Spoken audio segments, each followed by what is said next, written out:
I'm not sure we could have done this notion of an interlinked Marvel Cinematic Universe without Captain America. Whether it's bit by a spider or exposed to gamma rays, the notion of a superpowered human started with Steve Rogers. He is the backbone of the universe.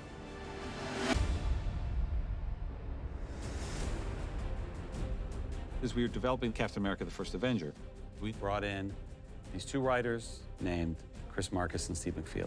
They were the sole writers on the first Captain America film. They went on to become the sole writers on Captain America: The Winter Soldier, sole writers on Civil War, and now Infinity War and Avengers Endgame. They deserve as much credit for Captain America as anybody else. When we were talking to them, they had 2 movies out. And so the idea that, no, this is going to build into a giant, ongoing, interconnected universe was like, sure, of course it will. I have no doubt. Chris and I sort of coincidentally had been sort of blue skying about, you know what someone should do? A period superhero movie, right? When they were invented, when they were created, what would it be like to use them in the proper time? And then when we heard that Marvel was going to do that, oh my, we need to go chase that down. As for the writing, we never worried about the larger universe. The mission is always make the best movie in front of you, because this whole thing is dependent on making good movies one at a time. We had the same goal in the first Captain America. We subtitled the Captain America film The First Avenger for a reason, because putting a star in red, white, and blue on that scrawny kid who yearns to be a part of the battle, that is where it all started. We knew that the movie wouldn't work if you didn't buy Steve Rogers at the top. I don't like bullies. I don't care where they're from. Well, there are already so many big men fighting this war. Maybe what we need now is a little guy, huh?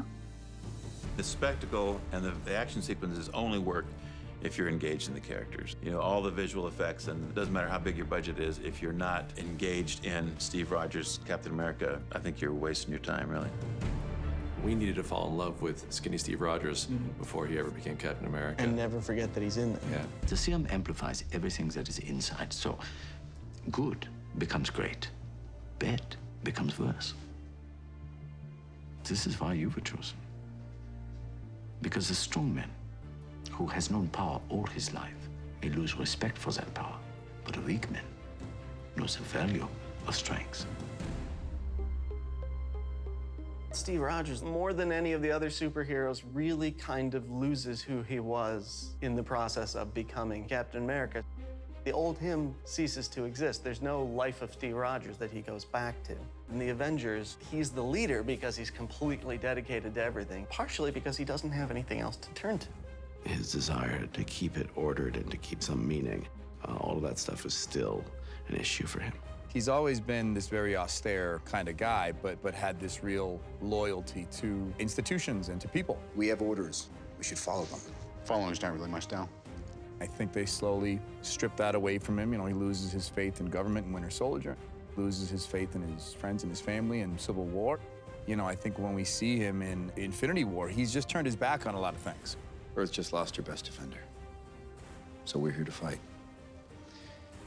And if you want to stand in our way, we'll fight you too. With this movie, they let him kind of return back to that hopeful soldier, leader. This is the fight of our lives. And we're gonna win. Whatever it takes. When we first met the folks at Marvel, we chased the Captain America job and certainly had no idea that it would lead to the next 10 years of our career. And we've had Cap most of the way. It's been a lot of fun having someone with that gravity. It's a rare character. You don't get to write that character much anymore. He's an aspirational figure. It's a combination of where we put him in the universe and Cap rising to the challenge. You just don't know when to give up, do you? I can do this all day. When our characters are beginning to come to life, it all starts with artwork. Our visual development group, led by Ryan Meinerding, for the better part of a decade, has been that very important step between the comics and the final product that has brought Captain America to life. One of the great things about the comics is that Captain America was always designed to read really quickly. And also, because they had limited colors in the printing, there's a simplification that happened with a lot of them, that they were just, you know, this guy's red, white, and blue. There's a really fast, iconic thing that happens with the characters as the source material. trying to bring that into a real setting, like for a film. Whatever they simplified for the design for the comics, we're trying to fill out in a way that makes it feel real. If they only had line work and 4 colors, and they're able to make something that resonates with people for 60, 70 years, how can we find a way of putting it into our work? In the case with Captain America, we're trying to find reference materials that bring him into sort of a world of a soldier. The first time he puts on the costume in Captain America: First Avenger, it's about him being that sort of patriotic icon that's in the USO show. So that was where we were trying to sort of take those really classic and iconic lines that were designed back in the 40s and turn it into something that was always kind of meant to be a little bit goofy, sort of put him on stage and say, you're a symbol for America, show us how much of a symbol you are. Not all of us can storm a beach or drive a tank, but there's still a way all of us can fight.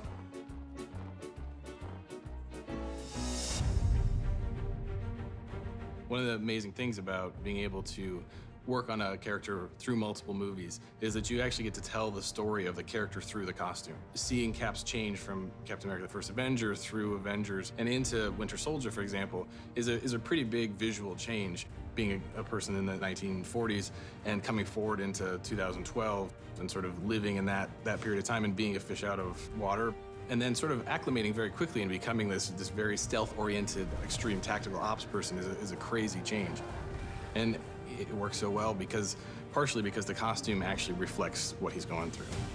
What made Cap unique in the Marvel Universe and sort of in the nature of his powers, he's sort of basically a man, only more so.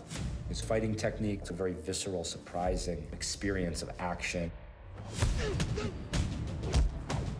From a visual standpoint, you take the script and you identify like 10 great moments in the movie, and then you take a brilliant artist like Ryan, and you say, here's what we're looking for from this moment. And then Ryan draws up and colors and inks a beautiful, frame from the movie. Before we get started, does anyone want to get out?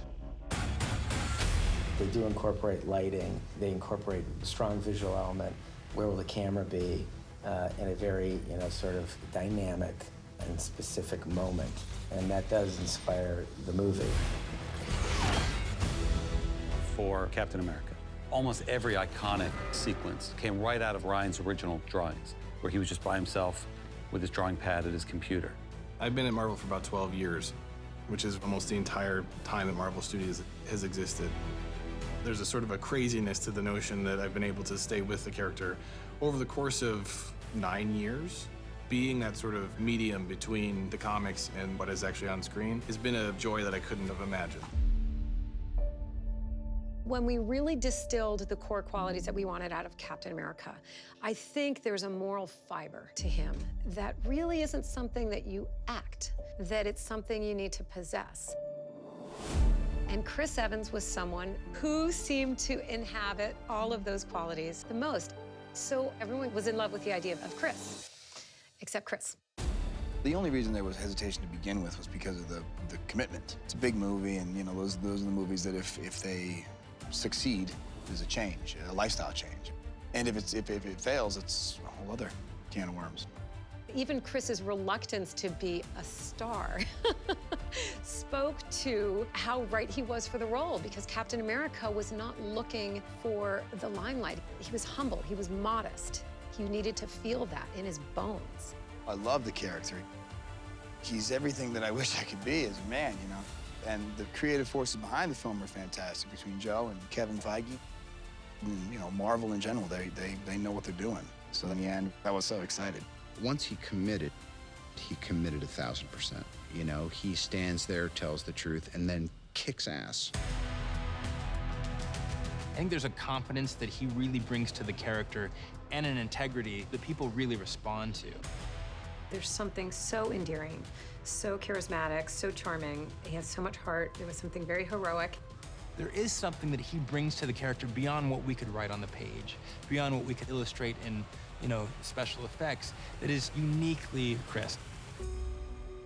It's no secret, I love Chris Evans, and I love Captain America.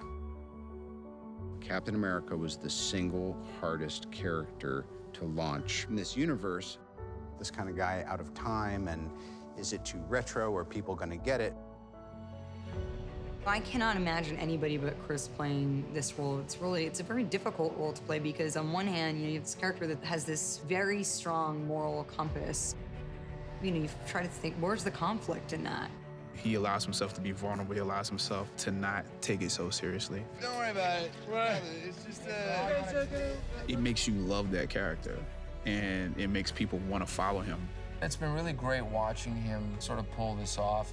What he does in these movies may look effortless, but it's effortless because, it's a testament to what he's done with the character. It's tough to try and present challenges to someone who is so selfless. The biggest worry is not only trying to make the guy entertaining, but also keep him interesting enough to have audiences want him coming back. Every time I see Evans, he's like more and more like Cap. It's like we've invested him with that. And Chris is up for that because that's what makes it exciting and different. There's this huge amount of love for the character. There's 20 Captain America shirts wherever I go. It ceased to become just about him and how well he inhabited the role and all that stuff. It's become part of our culture just as a symbol. It's that thing that gives you those kind of, teenage goosebumps. I think we have a lot emotionally invested in Cap as a character. We have a lot emotionally invested in Chris as a friend and a collaborator. It's a proud moment to be able to sit back and look at with perspective the journey that character's gone on.